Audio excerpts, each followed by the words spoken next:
Hello everybody, Lauren Wild here.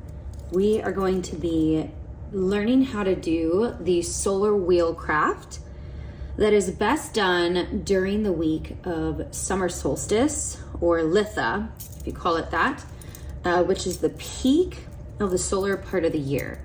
Now, historically, this isn't like a super traditional craft, but it was taught to me by my teacher, Danielle Dulski, who was taught to her by an Irish-Scottish witch. And so this is something that they would do and then charge the week of summer solstice, which is Cancer season. So it's somewhere, usually the exaction point is between June the 20th through June the 22nd, all right, when the sun moves into Cancer. This year, it's the 21st for 2023 if you're watching this in 2023. Otherwise, it's somewhere between the 20th to the 22nd of June every year. So let's go ahead and get started. So this is my very first solar wheel, and it's really lovely. It is consisted of 2 grapevines, 4 types of ribbon, 4 gossamer bags, and 4 little items of significance, all right?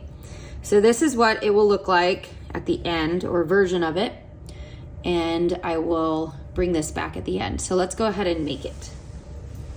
All right, now, as with all things magic, we want to smoke clear our space and light a candle.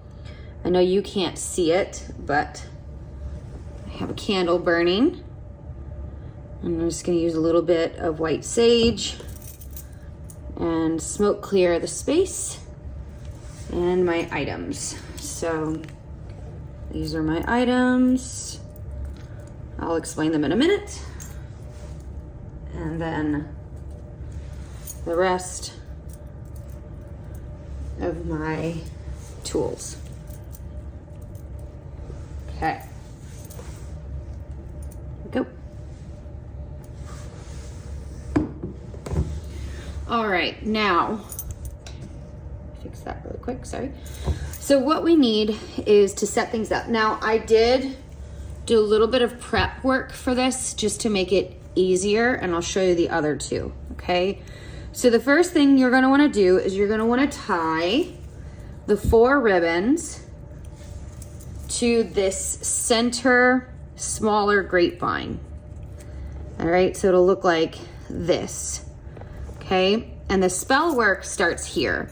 So we work with 3 knots, and this represents the north and the element of earth. This represents the south, the element of fire. And then our eastern western, this represents the east, and this represents the west. So we have our cardinal 4 winds directions, okay? So as you can see, I've already tied the knots here. I wanted to be able to give you a visual for 2 of them, and I'll do the other 2, all right? So here's how the knots go. You want to take your ribbon, and you want to make sure that the ribbon is even, just like that.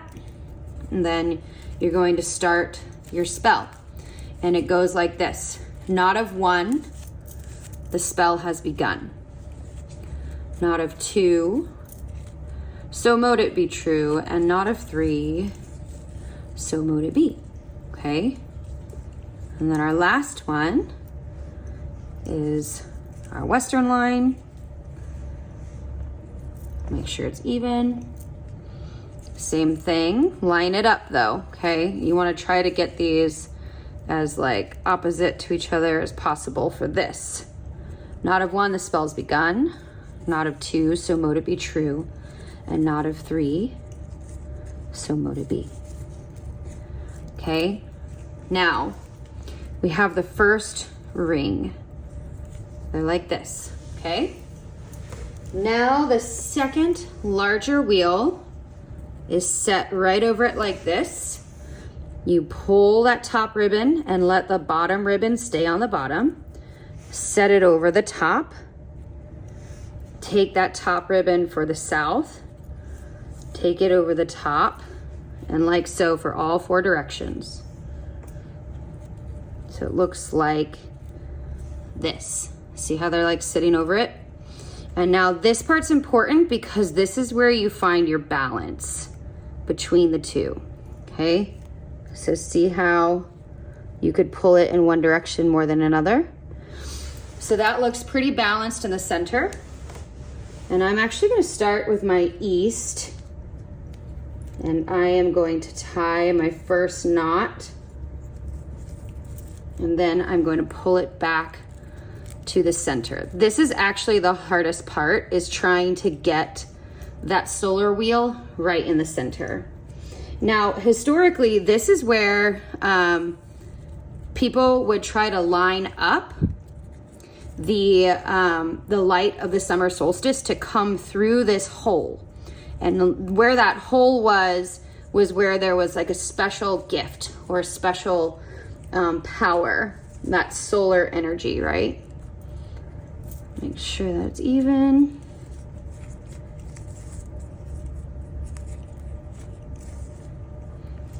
Okay. Same thing on the top and the bottom. Try to find that balance point.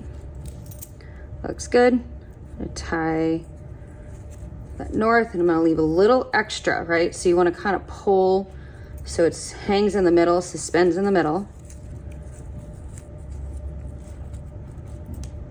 Last one on the top. Okay, and then our south.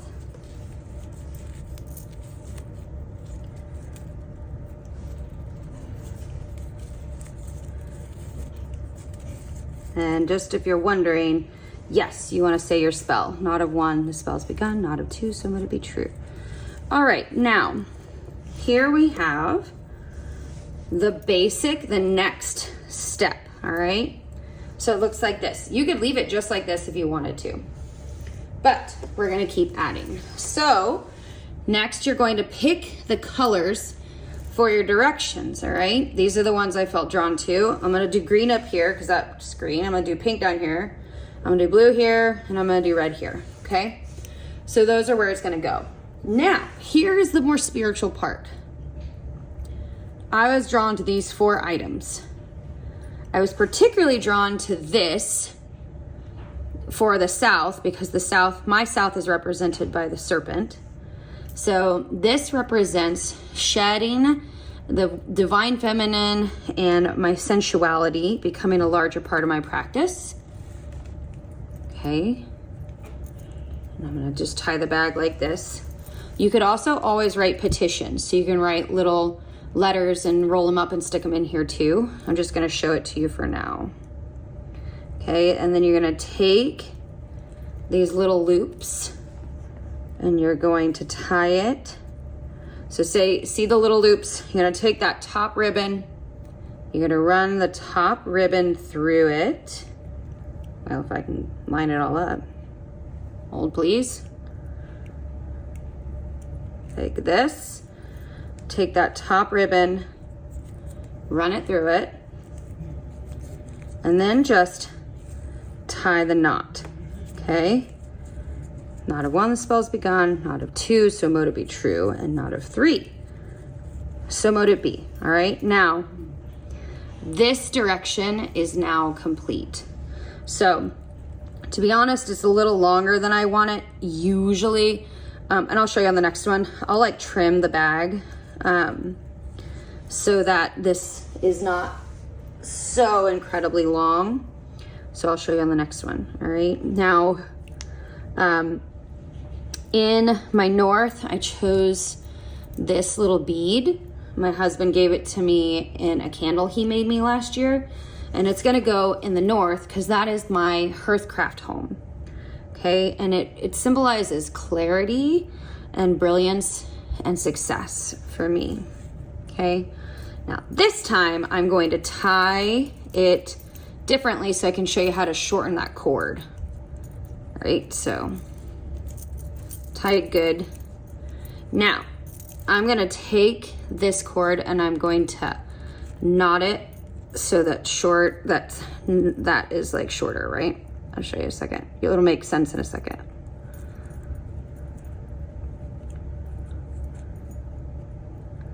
Okay, and now see I have this like shorter limb and I can trim this with scissors here.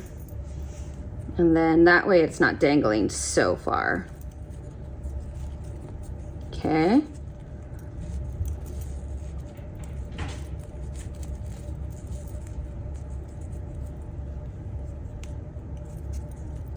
Okay, that's done. All right, so now I've got 2. Now the next, I've got this cardinal feather that I found a set of 4 cardinal feathers, and it feels right to go in this red bag. So I'm gonna set it in this red bag, and it really felt like courage and determination when I saw it. So that's what I'm going with.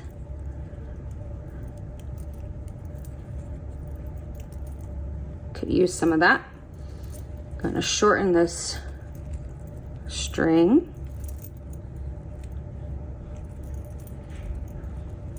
Okay, look how short that is, see?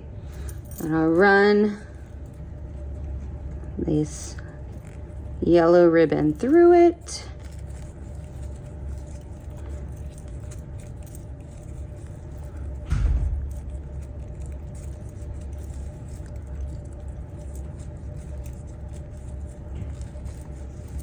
Okay, now I've got my last, and this is a little Chinese fortune cat. This is for my son Judah. And this is for if a little girl is meant to come into our life, right? So he felt like that was a charm to give me, and so that felt right in there, so we'll see. Okay, and then this last one,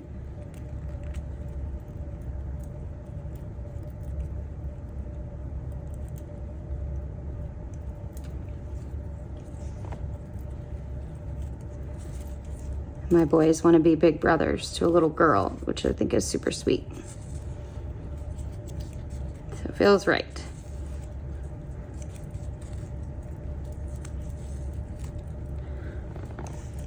All right, now, to be honest, I will definitely come back here when I'm off screen and shorten this, because that will drive me crazy.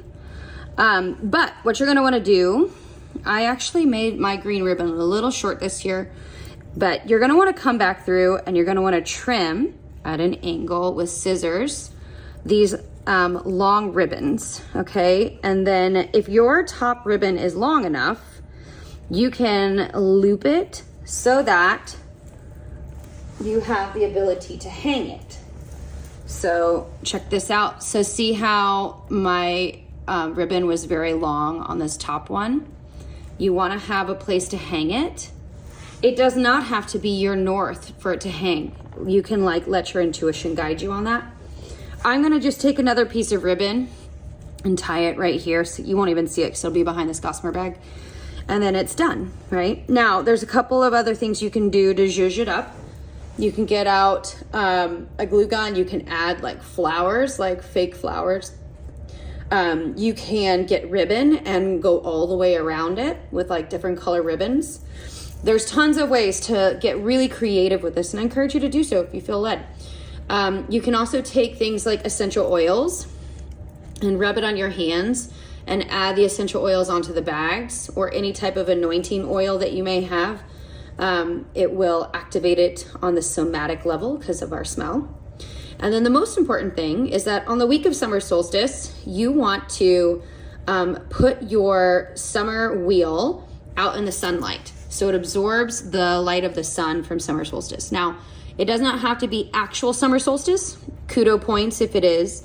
It could be that week of summer solstice, but usually about a 3-day window between the 20th to the 23rd of June is the best time to charge it. Then when you're done, you can hang this like on your mantle, by your front door, but it acts as a ward of protection. So I hope this was helpful for you. Please tag me if you make this craft, and I can't wait to see. All right, guys, happy summer solstice.